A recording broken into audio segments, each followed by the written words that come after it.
probably means that you have used an AI model by now in your life to help your business grow. It's all the rage in terms of understanding how the world is shifting, and that's uh, doesn't withhold from the therapy space, and it certainly doesn't withhold from how your clients are trying to find you on a marketing level. What traditionally is known as search engine optimization rapidly evolving before our eyes into generative engine optimization, or GEO, instead of SEO. SEO isn't dead, it's not going away anytime soon, but there are things you can do now as a practice owner or with a appropriate SEO vendor or GEO vendor to set yourself and your practice to scale as the environment changes. So today we're diving into that. We're going to give you some layers of what you need to be thinking through, how it's shifting, and really some best practices to get access to better and more therapy clients through the new ways that they're searching in large language models and search in AI. Yeah, we hear it every week. AI is one of our best referral partners. Lots of people hear about therapy flow from AI. Someone just using ChatGPT, which now ChatGPT 5, guys, it thinks, which really just means that it sort of measures how much it needs to process to give you an answer that it thinks is best. And so oftentimes that means that it's going to search the web on your favorite search engines, and it's just pulling top articles, pulling some data, kind of combining that and finding a good path forward. So a lot of what GEO comes down to is being search engine optimized, but then also finding the type of content that people might stumble upon and sort of creating that type of content. And so our approach, maybe we can give everyone sort of a peek behind the curtain on our approach for what we're doing for therapy flow, and hopefully that maybe gives you guys some good ideas.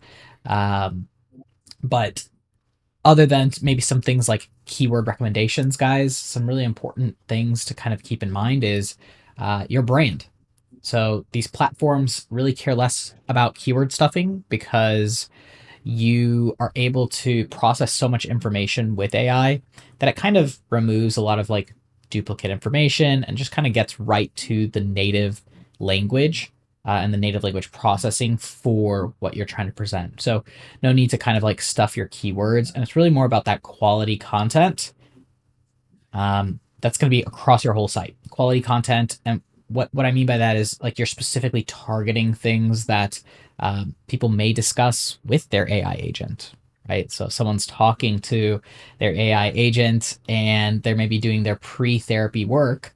So where it was maybe living on YouTube before, it's now living inside of ChatGPT, where they're asking ChatG to act as their EMDR therapist, to give them some suggestions, and then ChatGPT is going to give them some information, but then it's always going to refer to a therapist, right? And so you'll want to be positioned in a way where ChatGPT can talk about your practice from that lens. I think where SEO and GEO still have a huge overlap in the work that needs to be done is high volume, consistent content generation. At the end of the day, your web crawlers and your AI crawlers are searching for information, and they're just reproducing it in a slightly different format and slightly different material. If we think about, paper, Yellow Pages books for how that information was presented versus how it emerged for web search when Google search released and people find it that way. Functionally, the same information needed, but it gets recycled and just formatted and presented in different ways. So the bedrock of this is still content generation for our clients looking for big performance as a practice. We're doing still 8+ blogs on a monthly basis. Maybe we're including some different elements, formatting, authorship, just some variance there for best practices, but that still should be your foundation outside of the brand work. But this really evolves from keyword to AI looking to provide recommendations, which then this kind of evolves us into formatting our content and our site and our whole positioning to provide recommendations so AI can follow that. Maybe a more tight example would be you previously had a blog that was like 10 reasons EMDR therapy will help you heal. And it's like 10 reasons that EMDR therapy is good. And you just parse it out and they're quick, short little snippets. Something that might be a little bit more fragmented is a different structure, EMDR guide, how EMDR intensives and weekly sessions differ, and what works for healing your brain and trauma. It's a longer title, but we're going a lot more niche with this particular article because we know that when someone is having a chat with an AI parsing out, this might come up questioning what is the difference between intensives and weekend sessions and some of those things. And then we can even structure our content inside of that blog, even if the content might stay the same. We can structure it a little bit different. Attilio, what's some of those structural pieces for writing that we could just shift so it gets pulled into the AI models better? Yeah, keeping things short and sweet. So maybe like snackable is a good term. So like focused chunks, like 1 to 3 paragraphs around a single idea. Using smart structures. So that's like always being clear about what item is a header one, a header two, a header three to nest appropriately and give context around what's a priority on the page. That also means using FAQs, tables, and any other structures that might help a robot understand sort of your thought process on the page. Write with purpose. So use maybe like original and specific insights. Don't use fluff or like keyword stuffing here, guys. You want to keep this short and sweet, and I'll actually add in AI tends to prefer AI written content. And so this is kind of like some new information that's coming out. It's not Terminator style just yet, but AI likes AI written content because it's generated in a way that the machine likes to read. And so, in a lot of cases, you kind of want to layer on top your own specific insights on top of what AI written content is already producing. Yeah. Show your expertise as you're kind of going through it, back it up, so support it with claims, have extra links, have extra sources, and anticipate additional questions. Great places to do that would be going to places like Quora or Google search some terms related to the article and see what those they're like little folder, little drop downs that are like related questions. Answer those questions inside of your blogs, and you're probably off to the races. Yeah, that structure was pulled from Cardinal Digital. They work with large hospital systems and healthcare companies. Therapy Flow avidly pursues for us and our team the best practices. And so going and finding what works across industries, across large healthcare platforms, getting it to apply for your private practice is something we care a lot about. And we're constantly learning and leveling up and developing our own systems off of the information and sort of the ground floor of what's happening in real time. I think we could akin the SEO to GEO shift that we're rapidly in the middle of, a little bit like the long form to short form video evolution that we experienced with TikTok just a couple of years ago. It didn't take very long for that to be standard practice for video as the first form of engagement, of posting, and of content creation. Long form did not go away, actually. It actually increased total usage and volume of people consuming long form video, but it added a different form of conversation and even conversion for therapy practices and businesses around the world to capture attention and content. Same is going to be true. Your general website is not going away anytime soon. Your general brand, your general search results, your map results, your local listings, your reviews, on the list goes, all the things that are really important for great SEO. I would kind of push that almost towards like long form video now. And it's really important and it can be the bedrock of all these other good things. But if you start adding in the secondary element of GEO, of sort of short form content, recommendations, and layers needed to get pulled into these platforms and be the recommended source in your area and in your provider and in your industry, you're going to win and you're going to see even more go to the other layers in the platform. And so those are just some kind of short insights for layers there.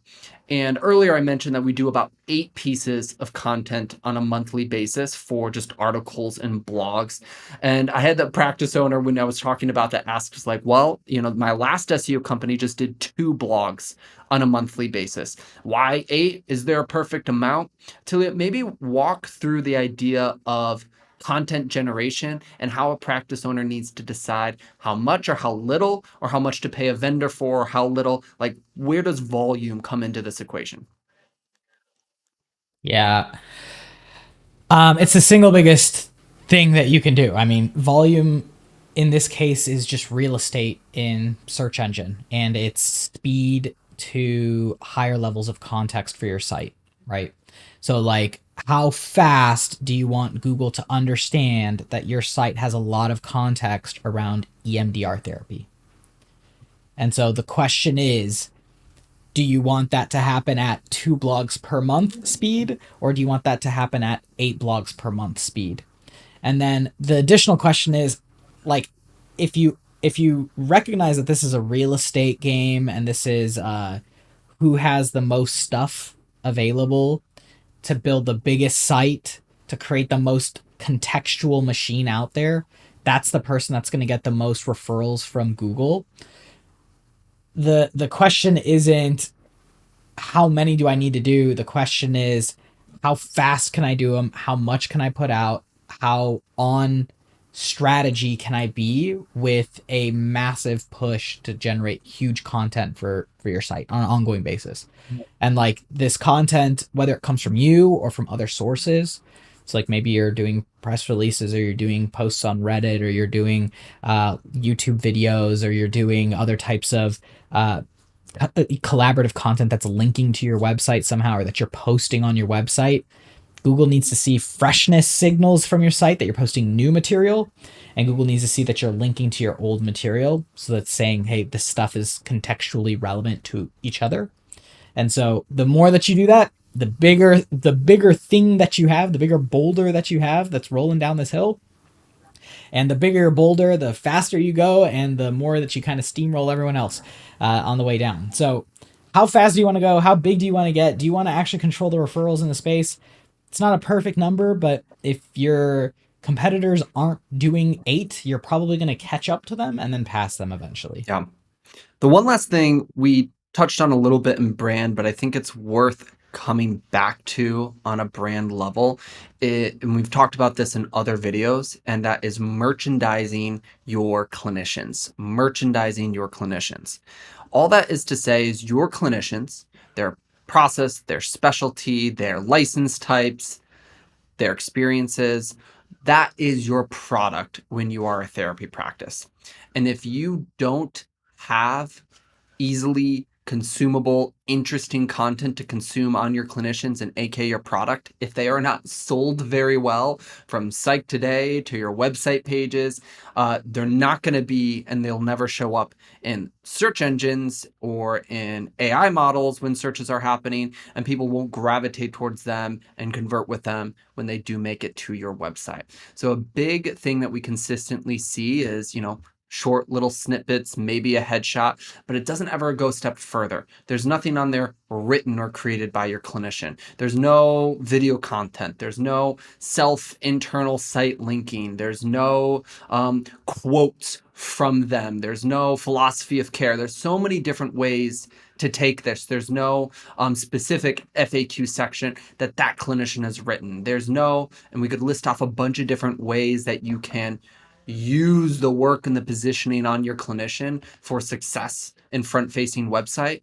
But it's just a reminder that becomes foundational when you're trying to undergird a brand with content and to show up in platforms successfully that allows someone to want to work with your therapy practice. Yeah, I love it. Very good point.